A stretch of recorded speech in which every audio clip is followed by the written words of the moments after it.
Welcome to Atlas Press Metals and our second podcast episode. And Joe Finkler's to my right. I'm Mark Powell, one of the regional sales managers here at Atlas. Joe is our technical sales manager. If you're a returning guest, welcome back. And if this is your first time, listen, we're happy to have you, and we hope you return for future episodes. While I'm going through some introductions, I've got Joe's brother, Tom Finkler, to Joe's right in the royal blue shirt there. Joe, why don't you go ahead and give us your title again? Joe? He called me Joe. I did call you Joe. Well, listen, I'm still Tom. And Joe, Tom. I'll figure it out. My Tom, title, how about giving us your official title? is Metallurgical Services Manager. There you go. Listen, y'all don't know how much that's going to come back to bite me. So I'm going to pay for that one for a while. To Tom's right, I've got TJ Hayes, and then to TJ's right, I got Matt Cool, also regional sales managers here at Atlas, as well as myself. TJ covers Kentucky, Tennessee, and Southern Ohio. And Indiana. And Southern Indiana. I missed that. Yeah, right. Southern Indiana. And then Matt has Minnesota, Wisconsin, and Illinois. And myself, I cover Northern Indiana, Northern Ohio. I've got Michigan, and then North Carolina, Florida. So they gave me the Southeast because I love to golf, and it's just as simple as that. But today we're going to focus on sintering and the sintering process and what happens during that. And I think we'll jump right into it. But before I do, we've got a special guest with us, and that is our unofficial mascot, Atlas.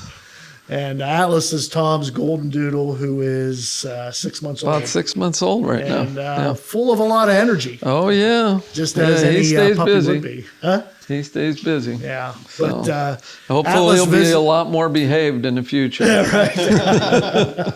When Atlas is over at the plant, he's got little booties on. But today I see he's booty free. Booty free a little today. cleaner here. So... Well, why don't we jump into it, Tom, and let's talk a little bit about sintering. And what is sintering? Sintering is basically improving the bonds between particles in compact or maybe just a mass of powder through a thermal process. Okay. Is that clear? Yeah, I think that's clear. To some people. Yeah. Joe, why is sintering a crucial step in the powder metallurgical process? Well, the compact stage, we've integrated and locked together those particles, but we haven't actually created the structure that we need to have to meet the needs of the customer.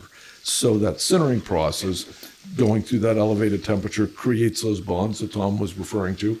That actually is then creating the structure in the metallurgical basis of the product. So the chemistry was given to us out of the molding process, but the bonds in the structure wasn't created, and that's what sintering gives us. It develops your physical properties for the alloy. Okay. So I guess, Tom, I know we've slightly talked about this, but what happens to a part during that process? What happens during sintering is as the part enters the furnace, and I don't know whether you covered this in your first podcast or not, but when you compact a part, you have to have a lubricant in there to protect the tools, and it also helps to some degree to densify the product by letting the particles move against one another during compaction. Okay. Since that lubricant's in there, it's no good to us after the compaction process. So the first thing we do is we want to get rid of that lubricant out of the part. So during the sintering process, as the part starts to heat up, that lubricant turns from a solid to a liquid to a gas, and we take that out of the compact and we drive it then out of the furnace through the front of the furnace. And after that's done, depending on what's in your alloy, whether it's carbon or copper or whatever, if there's carbon in it, in the back of the preheat zone, that carbon will begin to go into solution, go into the compact, and then as it enters the high heat zone, your other alloys such as copper or nickel again begin to alloy into the matrix of the part, and then you hold that temperature and time over a certain period to allow the particles to bond, and then as it exits the furnace, you cool it down. Okay. Tom, from the front of the furnace to the back of the furnace, like what is a typical time range in a conventional furnace? I mean, is it an hour, 2 hours, 3 hours? How long does it take for a part to kind of go through the process? In general, in a conventional furnace, it'll take anywhere from 2 to 3 hours, let's say. Okay. But it really is all dependent on the length of your hot zone, things like that. So there's no general. And also, it depends on the alloy. I'm speaking about primarily iron alloys. If you're talking about brass or bronze, it may be an hour and a half or so to get through a furnace. Okay. In general. Yeah, just the general. Very general. Just to give everyone an idea of exactly how long that process typically takes, I guess. Yeah, and that's from the point that it gets loaded on the front of the furnace to it being unloaded out the back of the furnace. Okay. Tom, what factors impacts the sintering, like quality and customization of that? Like what are the time, temperature, atmosphere? I know you touched on some of those, but those are the real critical things. Your time, your temperature, and your atmosphere are the things that. The atmosphere is there primarily to keep air out of the furnace. So most of it is meant to be an inert atmosphere, but there is also something in the atmosphere, also generally hydrogen in our case, to reduce oxides on the particle boundaries that allow the particles to bond more readily. If there's an oxide between those particle boundaries, they don't want to readily bind with one another or combine with one another readily. And then really you're looking at the time and temperature to ensure that you have the type of mechanical bonding that you would like to have. And that's all controlled by, like, is it controlled by computer? Like how, I know we've got computer systems back there and alarm systems on it to kind of watch that time and the temperature. We do. We monitor that through all the newer furnaces have an HMI unit that collects all that data and sends it then to a server. So we've got a record basically of the time, temperature, atmosphere. All the conditions. Yeah, all those conditions. Basically all. So if we would ever have to go back, we can see what the environment looked like when we did the sintering. Okay. Tom, here at Atlas, talk about how many furnaces we have. What do we have back there? Conventional furnaces, high temp. And so on. We have we have roughly about 9. I don't think it's rough. Well, I haven't stood there and counted them all lately, but there's I believe we have roughly five ferrous type furnaces, and also 6 if you consider us doing high purity iron type like that. Another that way, and we also do our stainless steel in that furnace. We have a high temperature furnace, and also we have brass and bronze, our non-ferrous furnaces. So it's somewhere in that area, 6 to somewhere around 9. Okay. Fair enough. We'll call it 9. We'll make Ann put that on the screen later. We'll put it there. Joe, how about we talk about temperatures in those different furnaces that Tom, discussed? The conventional, high temp. What are those temperature ranges? Well, the temperatures are going to depend on the alloy. Tom's already alluded to that. If you get into the copper base, product that we deal in, and we do some other products, but primarily a copper-based product. Those are going to be at a lower temperature. Those are going to probably never exceed around 1,600 degrees or right around that neighborhood. You get it then into the product that is into the ferrous space or stainless steel. You'll jump those temperatures up. Low side, you're in a 1,900 degree neighborhood. You'll jump to about 2,100 degrees in a conventional furnace. And we don't usually go higher than that. I don't know. We didn't really allude to the fact that they're continuous belt furnaces, so they're similar to your favorite type of an oven. You know, a pizza oven. Yeah, you know, right. If you have to go there, it's kind of looks like that with the stainless steel belt. You get above 2,100 degrees. Stainless steel belts don't really do well in that environment. So, as Tom implied, the high temp furnace, that's a pusher furnace. And that has a different type of carrying mechanism, a boat that we push through. Those furnaces, the high temp furnace, will run between 2,100 and 2,400 degrees. Okay. So then, Joe, I mean, that's hot. That's hot. So yeah, I mean, don't put your pizza in that. Yeah, this is. Yeah, it would not come out well if you. Yeah, that's hot. So those parts coming out of the furnace, I mean, what do they feel like afterwards? After they go through the cooling process, they're not hot. They're not hot. So I mean, they're not necessarily hot to touch. Then they're warm, but maybe not hot. Right. So when you're loading, and as we've already indicated that you're ramping that temperature up, you're getting to that hot zone. But after that, you exit that hot zone, you're bringing that back down through a series of cooling jackets. The cooling jackets are there to then set the structure of that sinter and lock it in place so that you're getting the properties that were started the chemistry out to end up getting. And that ramp down is designed to bring that part back to as close to room temperature as we can. I mean, I'm sure Tom would have situations where we have a large part. It may retain some added heat as it comes out, so it might be warmer to the touch that the operator may need gloves. But for the most part, when a part comes off, it's able to be handled if you chose to handle that. We don't. We wear gloves because we don't want our people touching the product, causing oxidation on the surface of the part.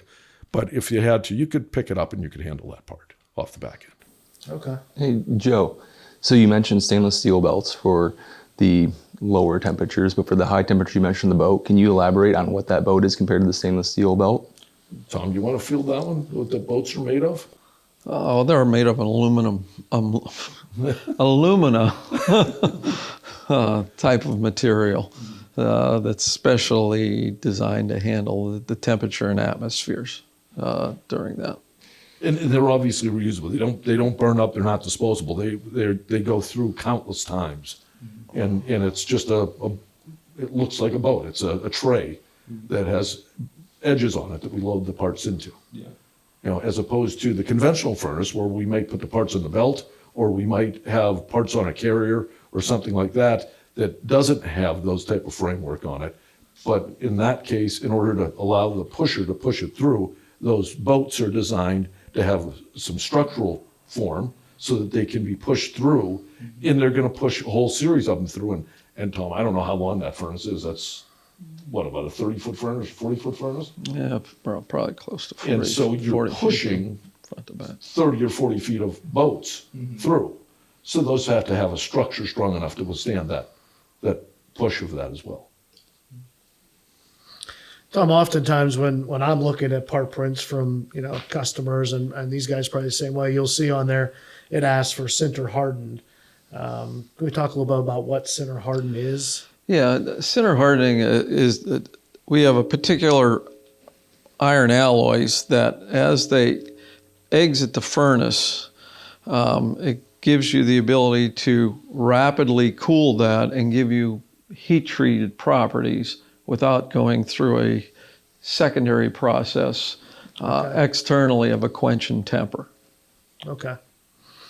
And maybe some reasons why you would look for a sinter hardened. Like what are the properties coming out of a sinter hardened base? Generally, conventional. Generally, you can hold some tighter tolerances out of a sinter hardened process than you can with a quench and temper, because you don't have the. Our quench is in atmosphere gases. as opposed to an oil quench coming out of a heat treater. So, I see. And that tends to shock the part more so than the gaseous atmosphere we use. So you tend to get more distortion and greater dimensional change out of a standard quench and temper heat treat. Okay. So The other advantage that gives you is also, because we're quenching it in that atmosphere, it also gives you a cleaner part, as opposed to a post-heat treat where they are quenching it in oils and it's absorbing those oils. If we run into a customer or we run into a circumstance where a customer needs that part to be clean, this allows us to provide that. Okay. well, the other thing it does too is if you've got a post-plating process or something like that, now you don't have to worry about any oils or anything in the porosity as you go to do that secondary type of operation on it. The parts are clean coming out. Okay. All right. Now, TJ and Matt attended the MPIF Sintering seminar back in November.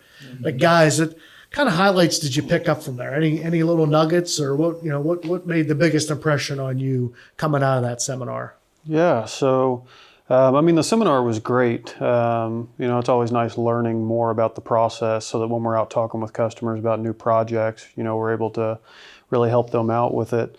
One of the things that really I took away with, and Tom touched on it earlier, is how critical the relationship is between time, temperature, and atmosphere. So, one of the things that they mentioned is that the importance of temperature. A lot of times you can induce changes to the mechanical properties that might require tens of hours of additional time during the sintering process, but you can induce those same changes just by increasing the temperature by 100 degrees. So the importance of temperature during the process, but that you have to have the correct, atmospheric conditions in order for that to take place. So that was something that I really took away from it. Okay. Yeah, absolutely. Not only like the temperature, but what I always think when you're thinking sintering, high temperatures, right? But I never thought of the cooling process, and you're just touching on that a little bit too, and how that affects the strength of the part and the hardness of the part, what you're cooling that at and how fast or how slow you're cooling that part. And, for those of you who have attended one of our PM 101s, it's something that Joe offers, and myself, TJ, Matt would accompany Joe on these PM 101s. But when a part comes out of compaction, one thing we do in that is Joe has people break parts. Right. And when we think about, molding parts, a lot of times you think of when it comes out of compaction, that's your part. But really, Joe, That's just the start. That's just the start. That part is this still. process is really the step that makes it all happen. That's correct. Without this step, that customer can't use that part. Yeah. We have to do our job and do it well in this stage. Yep. So we pay close attention to what's happening in sintering, because that this is the step that we get to that. Yes. Oftentimes net shape. Yeah, Tom's been overseeing that area for a very long time, and he's been very particular not to let anybody go tinker beyond what he's comfortable with. Right. So that is a very critically controlled area in our operation. Well, I see we either bored Atlas to death over there, or He's exhausted. he decided to calm down now because all this information is overwhelming. Yeah, he's napping. So I think we'll wrap up this episode of PM1. So I want to thank you for watching, and please subscribe to our socials.